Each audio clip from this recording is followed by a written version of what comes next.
ہے کہ اللہ صرف 7 آسمانوں کے اوپر ہے، تو میں تو کیفیت نہیں چھوڑوں گا، میں کیفیت میں جاؤں گا نہیں، کیونکہ کیفیت پہ پھر آگے اپن بات کرنے ہیں، آگے بات کریں گے۔ تو آپ ایسی دلیل دینا جس میں بس یہ رہنا کہ اللہ آسمانوں کے اوپر ہے اور زمین پہ نہیں ہے، یا ایسی دلیل دینا جس میں ہے کہ صرف آسمانوں کے اوپر ہے، ٹاپک از اوور۔ آپ وہ آیت وہ حدیث آپ پڑھنا ہے اور ہم کو دیکھ کے وہ بات مان لینا ہے۔ بس میں اپنا ٹائم جو ہے نا یہی ختم کر لے رہا ہوں، بس میرے کو وہ دلیل سننا ہے، میرے کو یہ مجلس کو زیادہ لمبا نہیں کرنا ہے، بات بسم اللہ کرو۔ نہیں، آپ اپنے عقائد پر کچھ تو بتائیں، 2-3 منٹ بولیں۔ وہ کچھ نہیں ہے، ہم کو کیا کرنا ہے بھائی، اللہ کی کتاب سے ہم آگے ماننا ہے، ویسا ہی کیا نہیں کرنا ہے ہمارے عقائد کا؟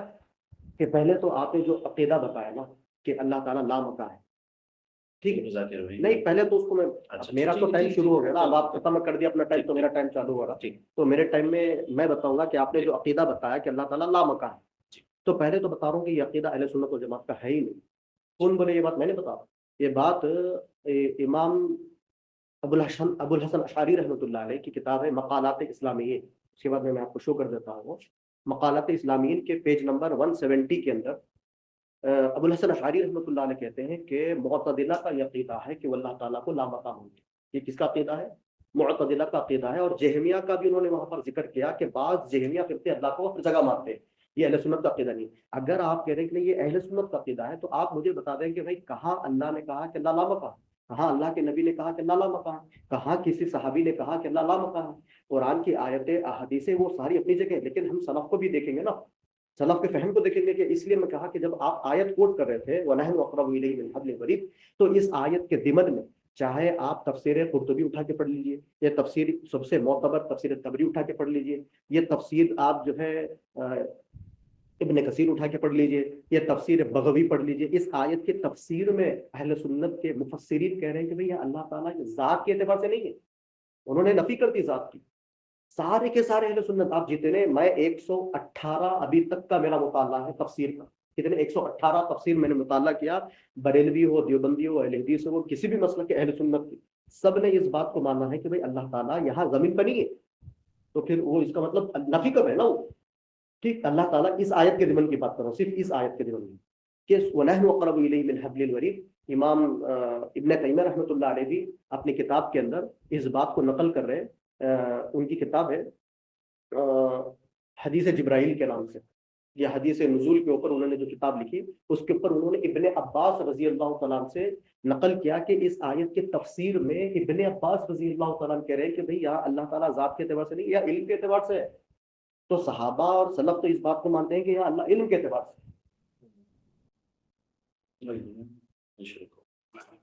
نحمدہ ونصلی علی رسولہ الکریم البعد۔ آپ نے فرمایا کہ یہ کہاں لکھا ہے کہ اللہ لامکان، یہ اہل سنت والجماعت کا عقیدہ نہیں ہے، بلکہ یہ تو معتزلہ کا عقیدہ، اور امام ابو الحسن عشری نے کہا کہ معتزلہ کا عقیدہ، تو جی نہیں، یہ اہل سنت والجماعت کا عقیدہ ہے۔ الفرق الاکبر میں بھی یہی عقیدہ لکھا ہوا ہے، وہ موجود بلا مکان، معذرت کہہ سکتے۔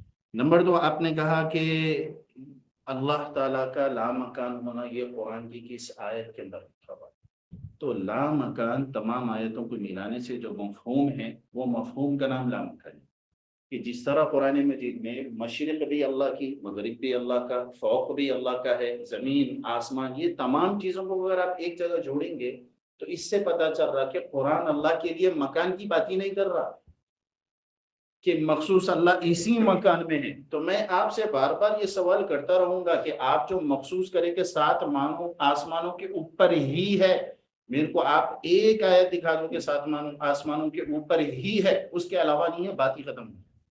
تیسری بات، آپ نے کہا کہ سارے اہل سنت والجماعت نے اللہ تعالیٰ کے ذات کے ہر جگہ ہونے کی نفی کی ہے۔ میں اس پہ حوالے دیکھنا چاہوں، اور وَنَحْنُ أَقْرَبُ إِلَيْهِ مِنْ حَبْلِ الْوَرِيدِ، میں تمہاری شہرک سے زیادہ ہوں، میں تمہارے زیادہ قریب ہوں، مگر تم مجھے دیکھ نہیں سکتے۔ وَإِذَا سَأَلَكَ عِبَادِي عَنِّي فَإِنِّي قَرِيبٌ، اور میرے بندے مجھے پکارتے ہیں، کہہ دیجئے کہ میں ان کے قریب ہوں۔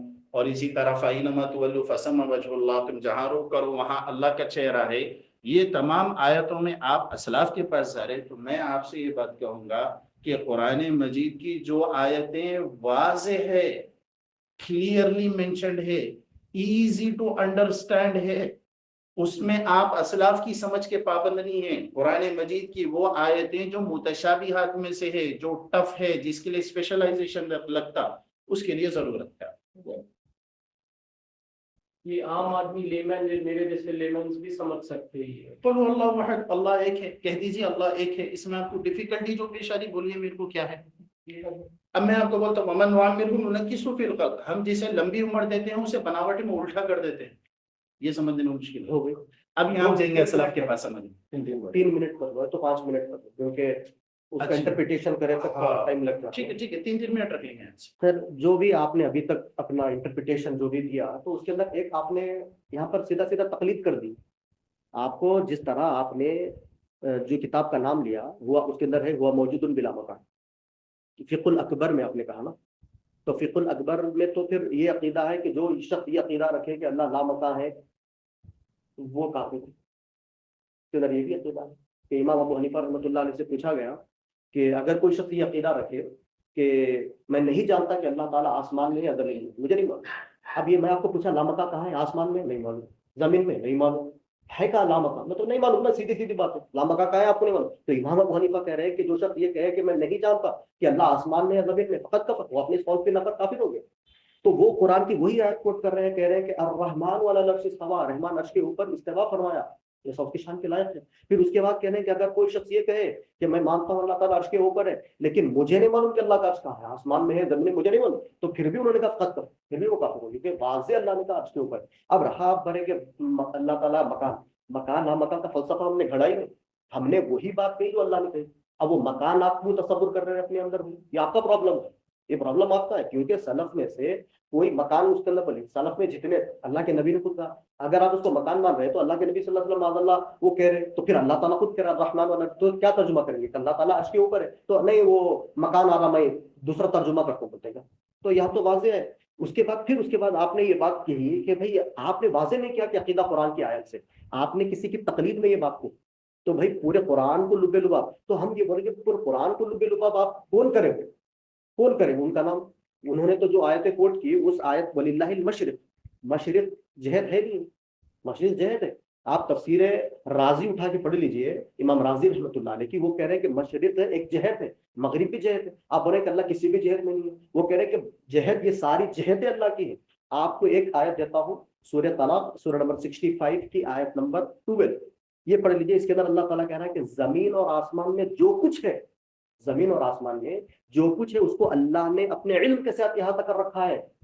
تو اللہ اور ایک حدیث، اب آپ بولے کہ ذات ہے تو وسیع کرسیہ السماوات والارض، تو اس کی تفسیر میں صحابہ کرام پوچھ رہے کہ اللہ کے نبی صلی اللہ علیہ وسلم یہ کرسی کیا ہے، یہ کرسی کیا ہے؟ صحابہ کرام خود پوچھ رہے. تو اللہ کے نبی اس آیت کی تفسیر کر رہے ہیں کہ یہ کرسی وہ جگہ ہے جہاں پر صرف اللہ کا پاؤں رکھا ہوا. کتنی بڑی ہے بولے، ایک مثال دی اللہ کے نبی نے کہا کہ تم ایک ڈیزرٹ میں چلے جاؤ، ایک ریگستان میں چلے جاؤ، چاروں طرف نظر دوڑاؤ، صرف ریگستان ہی ریگستان ہے، اس کے اندر اپنی کل انگلی کی انگوٹھی وہ ریگستان میں ڈالو اور بتاؤ کہ وہ انگوٹھی کتنی ہے. صحابہ کرام نے کہا کہ اتنی بڑے چٹگل میدان میں انگوٹھی اس کی کیا مثال ہے؟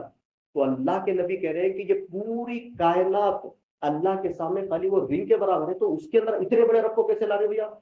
یہ کوئی لاجک والی بات ہے؟ لوگ اتنے بڑے رب العالمین جس کے سامنے یہ پوری کائنات صرف رنگ کے برابر ہے، تو اس کے اندر کیوں لا رہے؟ پھر آپ اگر لا لیے تو پھر یہ تو حلول والا عقیدہ ہو گیا، یہی تو جہمیت عقیدہ. تو جتنی آیتیں آپ کوٹ کر رہے ہیں اس کے اندر سمت ہے، جگہ ہے اس کے اندر، چاہے وہ وَهُوَ مَعَكُمْ لے لو، وَنَحْنُ أَقْرَبُ إِلَيْهِ مِنْ حَبْلِ، وہ تو اللہ تعالیٰ کہہ رہا تمہاری شرک تمہارے ساتھ ہے. اگر آپ وہ آیت کوٹ کر رہے ہیں ما یکون من نجوا، تو اس کے اندر بھی کہہ رہے ہیں کہ جب تم دو ہوتے ہو تیسرا اللہ. دو کون ہے؟ وہ انسان ہے، انسان تو مکان میں. تو پھر آپ اگین اللہ کو مکان میں لا رہے، مطلب اللہ کی ذات کو آپ مکان میں لا رہے، پھر آپ بولیں کہ اللہ کسی بھی مکان میں نہیں ہے. تو اس آیت کی تفسیر میں جب آپ ایک ایک آیت پر آئیں گے تو انشاءاللہ ہم آگے گفتگو کریں گے. ابھی اور 1 منٹ باقی ہے. تو آپ ہمارے پاس قرآن کی واضح آیت ہے کہ الرحمن علی العرش استویٰ. اب آپ اس آیت کو مانتے ہیں کہ اللہ تعالیٰ عرش کے اوپر ہے. اب صرف عرش کے اوپر ہے، آپ کو بتانا تھا. میں نے ایک آیت کوٹ کر دی، اور یہ سورہ نساء کے اندر بھی اور سورہ اعراف کے اندر بھی غالباً ہے کہ اللہ تعالیٰ نے زمین اور آسمان میں جو کچھ ہے اس کو احاطہ کر رکھا ہے. ٹھیک. اس کے بعد امام بخاری رحمۃ اللہ علیہ کی کتاب ہے خلق الافعال للعباد ورد علی الجہمیہ، کتاب لکھی انہوں نے. اس کے اندر وہ کہہ رہے ہیں کہ اللہ تعالیٰ، وہ صحابی سعید بن جبیر شاید صحابی کا نام ہے، وہ کہہ رہے ہیں اللہ کے نبی نے کہا کہ اللہ عرش کے اوپر ہے. یعنی اللہ کے نبی نے بھی کہا، صحابی نے بھی